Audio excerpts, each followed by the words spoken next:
Perang Israel-Hamas semakin mengerikan, kalau boleh saya bilang semakin biadab. Gempuran semakin kencang, pembantaian terhadap warga sipil Palestina semakin membabi buta. Tidak mengerti saya jika hati nurani kita tidak ikut tersakiti melihat kenyataan pahit di Gaza. Kita akan melihat bagaimana perkembangannya hingga hari ini.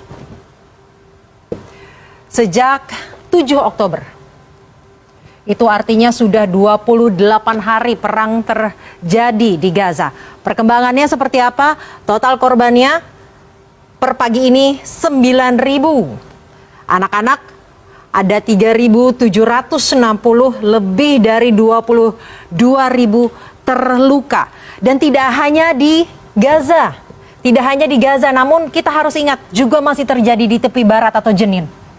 Ini lokasi yang berbeda dari Gaza, namun ini adalah tempat warga Palestina ada. Lebih dari 100 orang telah meninggal, lebih dari 2.000 yang luka-luka. Dan kita harus ingat, data ini hanyalah data yang tercatat.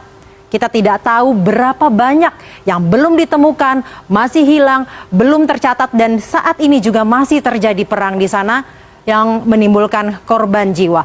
Israel begitu membabi buta menargetkan warga Palestina dan terang-terangan menargetkan rumah sakit, masjid, kamp pengungsian pun ditargetkan oleh Israel. Salah satunya yang terbesar adalah Jabalia. Alasannya apa? Alasannya karena mencari petinggi Hamas, mencari orang-orang Palestina yang berkaitan dengan Hamas. Itu alasannya. Namun alasan apapun sebenarnya tidak bisa dibenarkan. Mengebom kamp pengungsian. Bayangkan kondisi di sana, komunikasi terputus, listrik padam, operasi darat semakin sengit. Bahkan kini Israel mengatakan mengklaim telah mengepung Gaza. Lalu mengapa terlihatnya begitu brutal? Saya akan membandingkan data korban perang di Palestina dan Ukraina. Kita harus ingat bahwa perang saat ini tidak hanya di Palestina namun juga di Ukraina. Apapun keduanya ini sangat melanggar hak asasi manusia karena warga sipil menjadi korbannya sehingga tidak bisa, lagi-lagi tidak bisa dibela dengan alasan apapun. Kita lihat di Ukraina, korban tewas selama 563 hari terjadinya perang ada di angka 9.614. Sedangkan 25 hari saja perang terjadi di Gaza mencapai 8.000 baru 25 hari. 3.000 lebih diantaranya anak-anak. Saya ralat 9.000 sudah sekarang.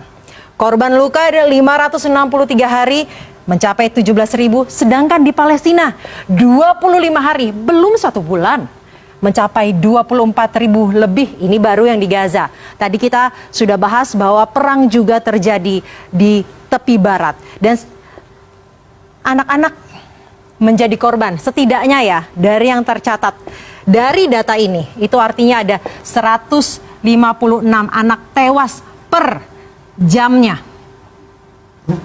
Bayangkan 156 anak 1 jam dalam 1 hari. Anda bisa kalkulasi sendiri berapa total anak yang akan terus tewas jika perang ini tidak berhenti. Padahal mereka lah yang justru menjadi harapan dunia ini di masa depan. Lalu kapan ini berhenti? Lalu kapan ini selesai? Lalu kapan penderitaan mereka harus selesai?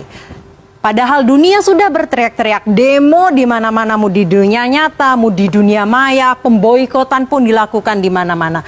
Kita lihat sebenarnya PBB sudah menggelar sidang pada tanggal 27 Oktober atau Jumat pekan lalu. Hasilnya menyerukan gencatan senjata. Ada 120 yang setuju, 14 menolak, 45 abstain. Yang setuju diantaranya tentunya Indonesia salah satunya.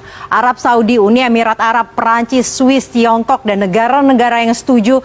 Ini tidak sedikit yang mencoba untuk mengirimkan bantuan namun begitu sulit untuk menembus perbatasan di Gaza. Kemudian yang menolak tentunya Amerika Serikat, Ceko, dan Austria. Bahkan Amerika Serikat memberikan bantuan kepada Israel saat Israel melancarkan serangan begitu membabi butanya ke Gaza. Kemudian yang abstain di sini ada Inggris, ada Jerman, ada Kanada, ada Belanda. Jerman bahkan mengatakan mengapa alasannya abstain karena merasa bertanggung jawab atas Holocaust yang waktu itu pada zaman dulu mereka lakukan kepada pihak Yahudi. Namun apa hasilnya? Hasilnya dari gencatan senjata ini apa? Tidak ada. Karena kenapa? Karena perjanjian yang dibuat di PBB ini tidak benar-benar mengikat dan benar. Tidak diindahkan sama sekali oleh Netanyahu. Netanyahu mengatakan bahwa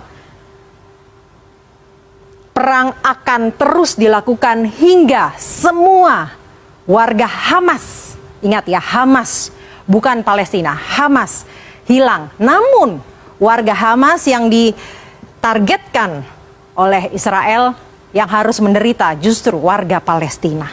Tidak bisa dibiarkan. Bayangkan harus berapa banyak warga yang sama sekali mungkin tidak ada kaitannya dengan Hamas harus menanggung derita ini. Ini bukan lagi perang. Ini pembantaian massal yang perlu kita lawan bersama.